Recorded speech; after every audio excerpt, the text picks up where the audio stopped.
Mais sérieusement, à quoi joue Chelsea?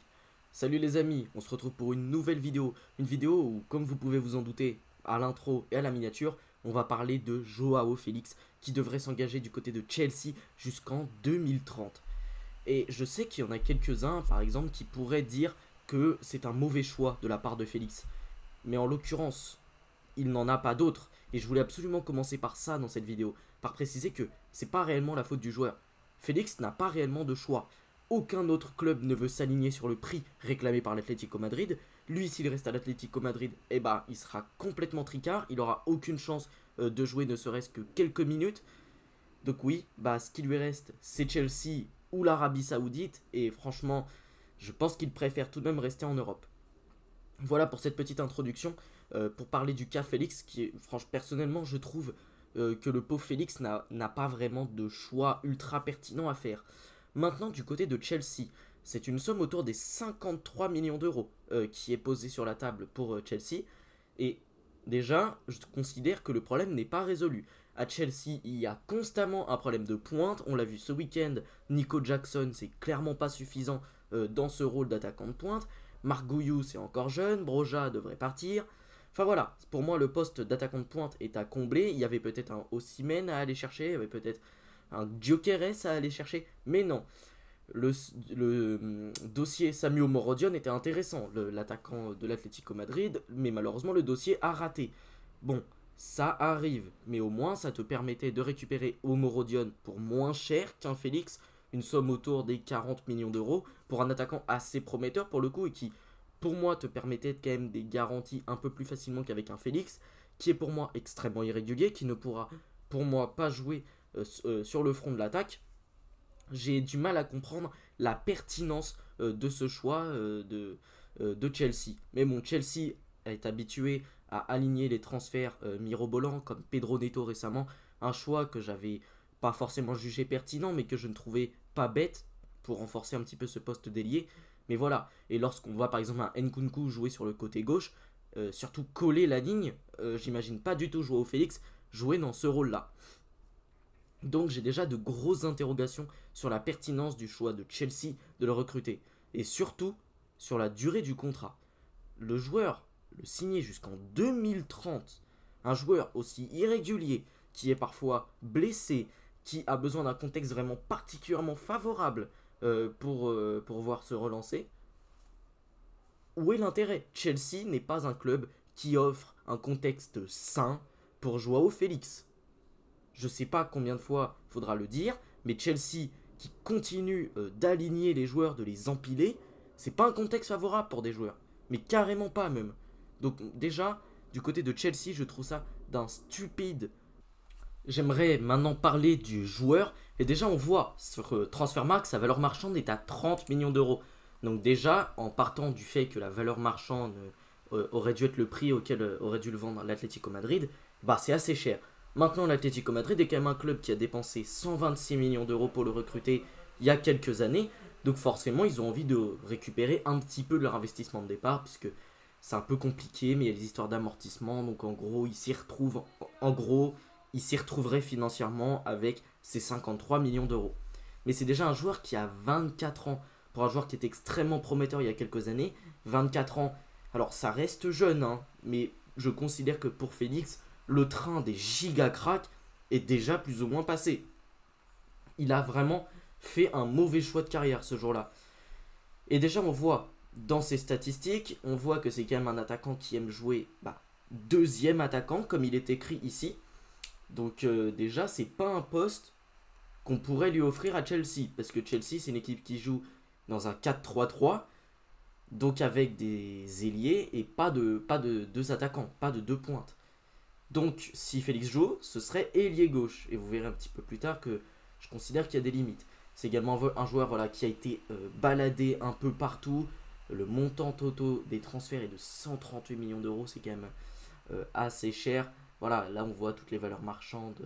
Voilà, montant du prêt. Là, il y avait 50 millions d'euros. Donc déjà, Chelsea avait l'opportunité de le prendre. Ils ne l'ont pas pris.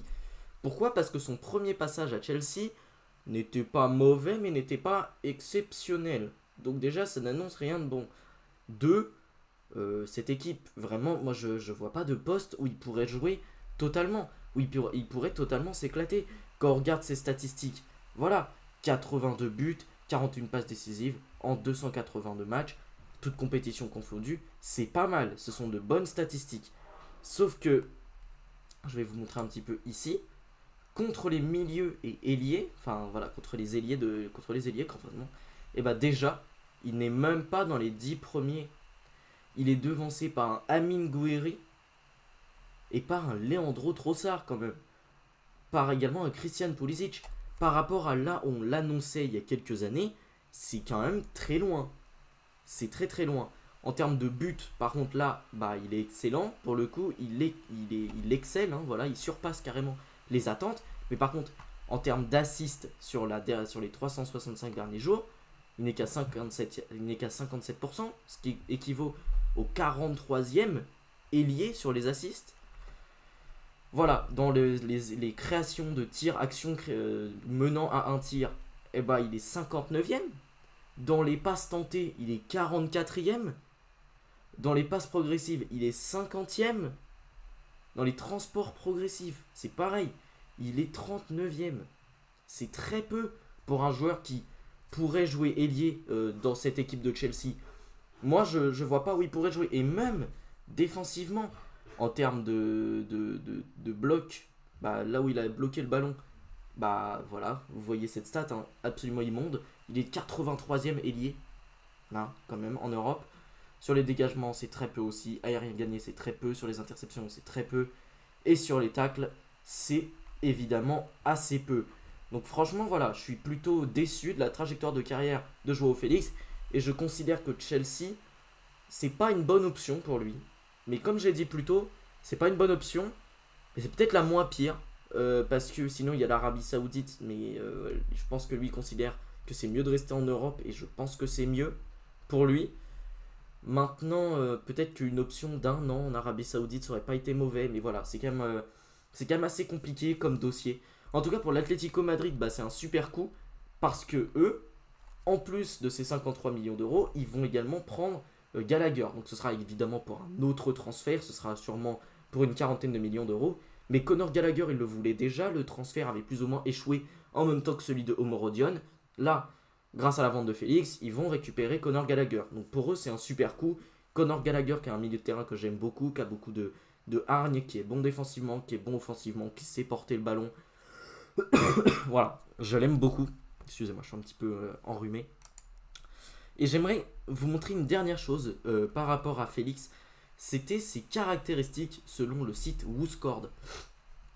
Et ces caractéristiques, alors déjà on voit qu'il en a beaucoup. Mais en fait, comme je vous ai montré plus tôt, eh ben on peut les contrebalancer avec ce que j'ai montré plus haut. Enfin avec ce que j'ai montré plus tôt dans la vidéo sur FBRF.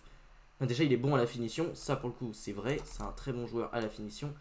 Mais dans ses passes en profondeur, déjà on a vu tout à l'heure que dans ses passes progressives, bah, il n'était pas excellentissime. Dans les passes clés, c'est pareil. Dans le fait de tenir le ballon, là pour le coup, j'aimerais vous montrer les courses progressives. Bah non, dans les courses progressives également. Il n'a pas été excellent sur ces derniers mois. Même sur cette dernière année. Dans les passes, pareil. Obtient souvent des fautes. Alors ça pour le coup c'est vrai. C'est un joueur qui obtient énormément de fautes. Ça pour le coup ça peut être vraiment intéressant pour cette équipe de Chelsea. Joue souvent des ballons dans les airs. Bah ça c'est faux. La saison dernière, dans les aériens gagnés, il n'est qu'à 46%, ce qui équivaut au 54e ailier en Europe. Aime revenir à l'intérieur, bah c'est vrai que c'est plus ou moins son style de jeu, et d'ailleurs on le voit parce que c'est un attaquant qui sait pas mal de fois marquer des buts.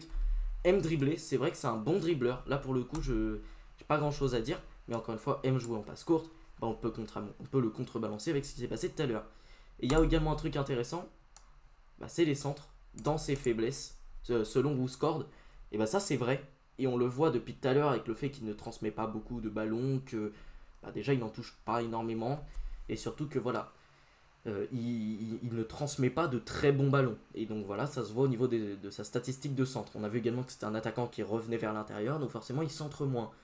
Et c'est quand même dommage pour un joueur qui a un poste d'ailier de centrer très peu. Parce que les ailiers de Chelsea, bah certes on a du Cole Palmer par exemple qui est un attaquant qui aime bien repiquer. On a du Pedro Neto qui est un attaquant qui aime bien repiquer. Mais ils savent centrer. Félix, je dis pas qu'il sait pas centrer, je dis juste que c'est pas ce qu'il fait de mieux.